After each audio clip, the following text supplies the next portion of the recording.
The शनारा chronicles में अब तक आपने देखा। प्रिंसेस, क्या आपको यकीन है कि आप हमारी हजारों सालों की परंपरा को तोड़ना चाहेंगे? कहाँ लिखा है गॉन्टलेट में लड़कियाँ नहीं दौड़ सकती।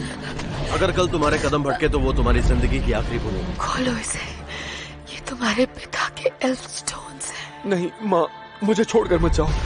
पिताजी, ये इंसान कौन है? ये है एलेनोर, पैरानॉर का आखिरी ड्रूइड।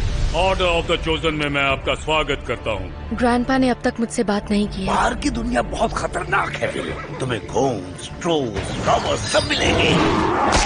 मुझे लगा था एल्फ समझदार होते हैं। मैं आधा एल्फ हूँ। वो आधा भी कुछ ठीक नहीं है। जितना सोचा था उससे कहीं ज्यादा बुरा। इस पेड़ का हर एक पत्ता एक शैतानी ताकत है और एक बार ये गिरना शुरू हो जाए तो वो सारी शैतानी ताकतें एक एक करके आजाद हो जाएंगी। मुझे वो वापस चाहिए। क्यों? क्या ये बहुत कीमती है? उस रोवर को गए हुए वक्त हो गया। क्या तुम जादू में विश्वास करते हो? जरा भी नहीं। सिर्फ अपनी आंखों से देखो और समझो। ये सब तो मर चुके हैं। नहीं, ये कभी जिंदा है। इसके बाद निशाना चूकेगा नहीं। इरादा क्या था तुम्हारा? मुझे बेहोश करके लूटने का? एल्क्रीज की जान खतरे में है और उसको सिर्फ आप ही बचा सकती हैं।